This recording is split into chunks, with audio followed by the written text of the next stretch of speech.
Hello friends, welcome back to my YouTube channel M2K Sang. In today's video we will be learning about SST class 10th economics chapter 3 money and credit part 3. So first of all, let's start by distinguishing among formal sector of loans and informal sector of loans. So first of all, who comes under the formal sector of loans? Formal, from the word we can understand like systematic and under some supervision or something like that. So banks and cooperative societies like Panch Sansthas come under the formal sector of loans, and other people like money lenders, traders, employers, relatives, friends, all of them come under the informal sector of loans where no formalities are taken.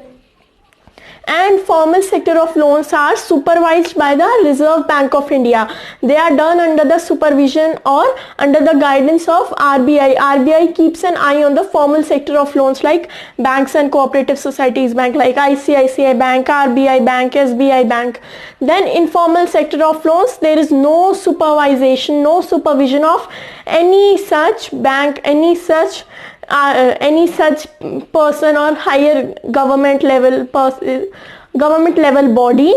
RBI does not supervises informal sector of loans. That is why there are many other non-useful practices done in informal sector of loans, and now we will see more distinguishing factors for both of them.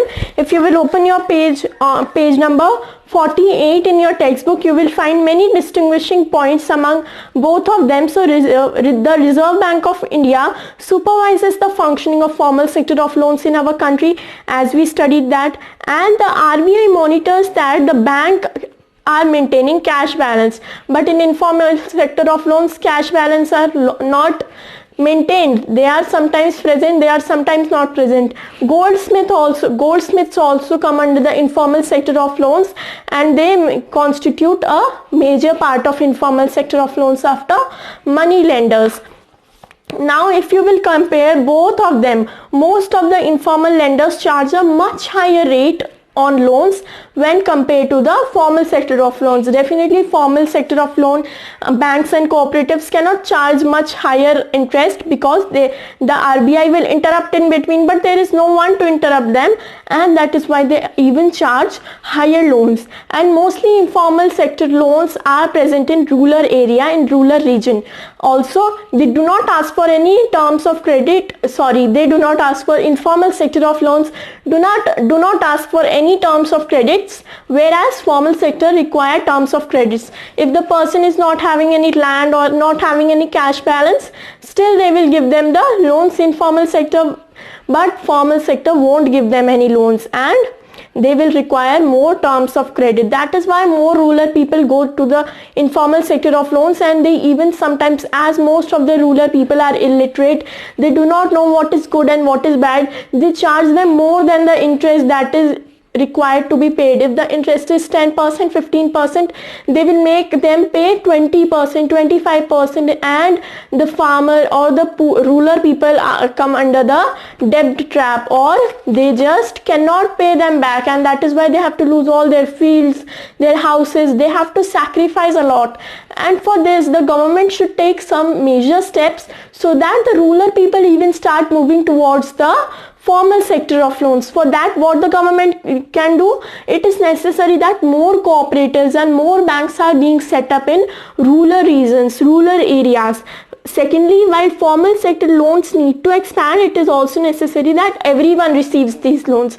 The RBI looks that the loans are not only paid to the higher people, the big businessmen, big billionaires, but the loan is also paid to the weaker section of our societies, the farmers, for buying various goods, for buying seeds, for buying various machineries. They are also paid the loans. That is why they have made many laws such as Kisan credit card, etc., so that people in rural area also get loan on lower interest, so that they do not go towards the informal sector of loans where they have to pay a higher interest.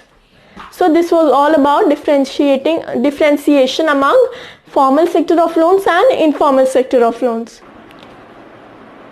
So now let's study about SHG, that is self-help group. Now this is very important to study in this chapter, because many questions can be asked from this chapter, and there are 2 full pages dedicated for this section. So let's get started with SHG, that is self-help groups. So mostly banks are not present everywhere in rural India. We cannot find banks everywhere in every region of rural India.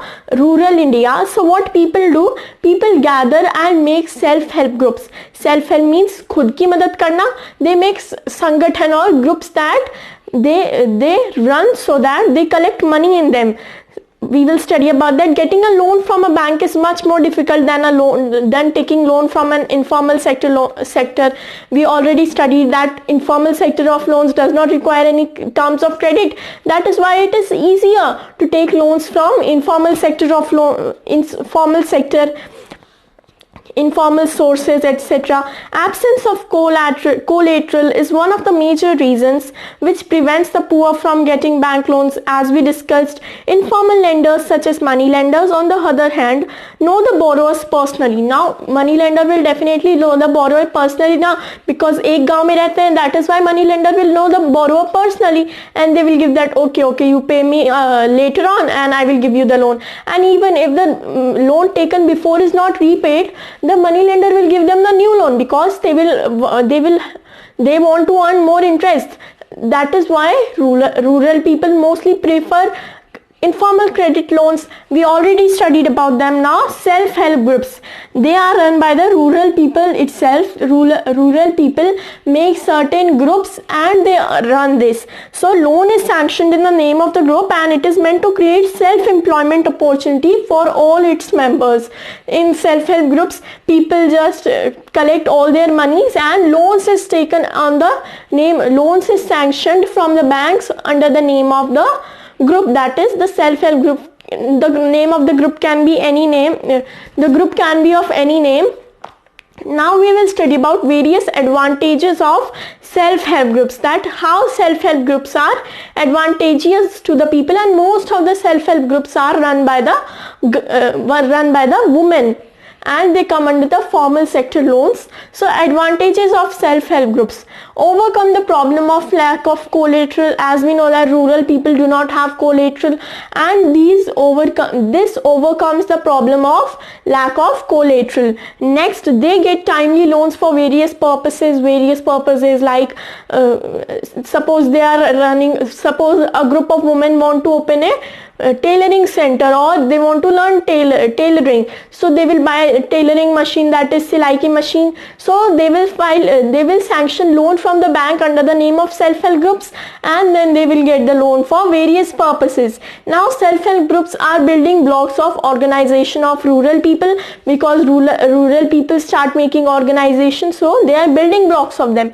And nextly, it makes women financially self-reliant. As most of the self-help groups are run by the women, it makes women more self-reliant, and they are not dependent on the other people now for their various works. Nextly, we will study it from the textbook that the regular meetings of the group, as the meetings of the groups are conducted regularly for the loans, they provide a platform to discuss and act on the variety of social issues as well, such as health, nutrition, domestic violence, like the condition of the village, etc. They can discuss about the various issues, as Gram Panchayat are not regularly conducted in India. Till now, they are discussing such problems in self-help groups, that how the healthcare should be increased, how can the domestic violence be avoided, and all such issues are discussed in the self-help groups. So this was all about SHG and informal and formal sector of loans. If you have any doubt, then do comment me down in the comment section below. I will be happy to clear them.